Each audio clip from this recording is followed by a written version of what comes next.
Korinto bi a klenklen wodo icho na ehu keje klenklen kuku ke ashikuku ni jinuma ke paanyo Paulo fa ebofo ni ejilehe animi hie mihe anije ebofo jimi animi na ko Yesu wonu chole je minine na nuchumo jinye enu chole mnilo keji mi je ebofo mi ha me kroku meile nyele mi ji bofo mi hanye eja ake nyeji mi bofo nuchumo le na asomo no enu chole mnilo ene eji no ni mi ke fa mi heye mei ni koju o mi le ahi ani wo behegbe ake oyoni ni wonu ani wo behegbe ake wo hiyo nyemi yo Kristofoni niji wo ngale ke nyo tamobofo kroko meile hu ke nu chole nyemi meile kekefa alo mi ke bana ba keke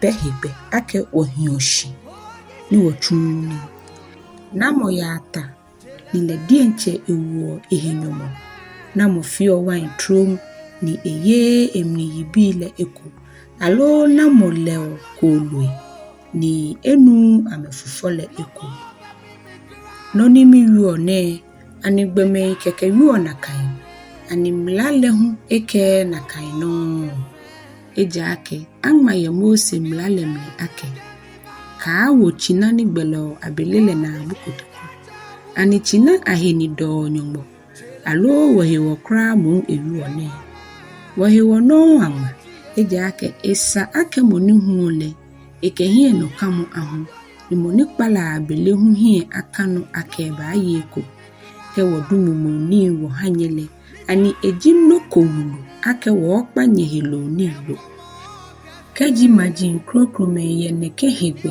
ye nyenole ani wo behegbe fiame shikele wo fe ne kehegbe ne henoko shimo wo miongo eni femi koni wakachi Kristo sande papalegbe aninyele akeme ni chuoni ye solemowe ni ile ekono ameyo ni meini somo ye afolesha la tele hele afolesha la tele no ni ile ekono amena na kaino kienu choleto ake meini jajio sande papale aye sande papale mni shimile mi feko neke ni bi ne eko me fulo hinoko ni mima ene koni afe na kai ahami eja ake ke kanoni moko aha mi shwale afe yakale fanoni mi gbomo eja ake keji mi jaje sane papale po jin eje shwano hami eja ake femi no ake mi jaje ke mi jaje sane papale po hami eja ake ke mi chu esumo na ale mi yenyomo wo chikeje esumo na tetele kele atu chulo no payeli awo mide agbene miniji minomo wo loji ake kemi jaje sane papale ma jaje le yaka ni mi he noko boni afe ni mi kafe noko tutu ye mi hegbe ni mi yo esane papale mnile keje kuku ni jinyoma kenemu ke ashinyoma enyo ke ete boni Paulo fe eta omen eha Kristo mihe ni mije mokomoko nyon kele mi fe mihe me fe anyon boni afe ni minini asheme baba o anu yuda foile mi chota mo yuda nyomi hanu boni afe ni minini ashe yuda foi anu me ni yo mla shishile mi chota mo mokoni yo mla shishimi hame che mi dienche mi be mla shishi boni afe ni minini ashe me ni yo mla shishile anu me ni be mla le mi chota mo mokoni be mla mi hame boni afe ni minini ashe me ni be mla le anu che mi je moko ni be nyumo mla shimu mi ye Kristo mla shishi mi chota mo gbedelo mi ha gbedelo ile boni afe ni minini ashe gbedelo ile anu mi chomi he no fe no mi ha me fe koni bofe boni fe ile mi kehere me koko me ayuara sane papa le hewo mi fio ene me fe boni afe ni mi hu mana emnijo moile eku. Keye kuku niji numai enyo ke edre ke ashina le. Wisto foe akanshi.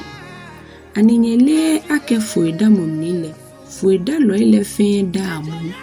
Shimokume keke na emnijuro monole. Nye da foile nakan. Koni nyenini asheno. Shimofe monishio akanle. Eyo eheno ye nibi femni. Agbene amele amefio nakan. Koni amena akekre ni fiteo. Shiwole. Koni wana no ni fite. No hewole. Foe ni midane. Midale keke. Ni otie maami hie. No monimi no ne. Je koyo mikeno. Shimo mi tuya mi bomochole ni mi yole nyon. Oni mini mi shio mi chon me kroko me ile. Mi die nchele akashemi afo. Hallelujah. Korinto bi aklenklen wolo yichu muma. Keje klenklen kuku ke ashi kuku niji nyomai enyo ke enyo. Waji ahi kokobo. Shi anyemime. Isumo akenye hie ajino ake wache mele fehi atatule shishi. Ni amefe amefu ishochurule. Ni abaptisi amefe awomo semli ye atatule ke ishochurule mli. Ni amefele mumonie ni kumele no ameye. Ni amefe amenu mumonu kumele no ejake amenu mumon tesa ni ke amenyele mlinu. Ni tesa leji Kristo. Shinkele nyumona ameteme pi ahitri ejake apleni ame yengaleno. Shi ake eneme etowo ukadi. Koni waka hani bi fonji mi fewo akono tamoboni efe amele. Asa yaka choma amagajalo tamo ameteme kume fele tamoboni angma ake manle hutrashi ni ameyeni ni amenuni ni ameteshi ni ameshwe. Ni wasa wakabo adwaman tamoboni ameteme kume bo adwaman ni bikome no leme akpe nyumai enyo kete nyonyole. Ni asa wakakanu chole tamoboni ameteme kume kale. Ni umufu bakpata amehiele. Ni nyesa nyeka yua huhu tamoboni ameteme kume huhu ihe pata lole bakpata amehiele. Chiene me fe ba ameno. Ni aketo ukadi ahawo. Ni ama ni akebo wokoko. Wame ni jele na bebe ile eni na wole. No iwole. Woni susuo ake edamoshine akwe ehe ni ahi. Kuni kagbeshi. Ka kubakunye no. Ni je gbomohino. Shano kwa fojino. Ni ehang akanye. Feboni ni anye. Mung ya kale ninde. Eba ajegbe. Ni nyeke ajemni. Kuni nyenye mninyemu. No hiwole. Nsumomi. Nye joa. Won jamo na afu. Mikenye miweta mwake nile lo eruo. Oni mike ole. Nye dienche nye halami. Jo mo kulule. Nuwa jole. Anije Kristo lale. Na anyobole ni. Abolo nuwa kumole. Anije Kristo bomochole na anyobole ni. Ejake. Abolo kumeni. Nuwa yipi imo. Shibomocho kumejuwa. Ejake. Wofe wayo abolo kumeleko. Nyekwa Israel. Animeni yo afolesha nile. Je na anyo ameke afolesha la telebole. Bele mini miko. Ake amaga afole jinoko. Alo ake amaga jinoko. Dabi. Shimomi ke ake afole ni wonja lo ele shane. Mwifoji ameshame ha. Shije nyumo. Ni misumo ake nyeke mwifoji bona anyo. Nyenye nu chole kulule. Ke mwifoji akulu fenye nushikome. Nyenye nu chole kunole no ni. Ke mwifoji anole no ni fenye yeshikome. Alo wamife ni nu chola ya mwana. Ani wohi wafile. Keje kuku niji numai enyu ke ete. Ke ashi na mbe. Won lo hingawu.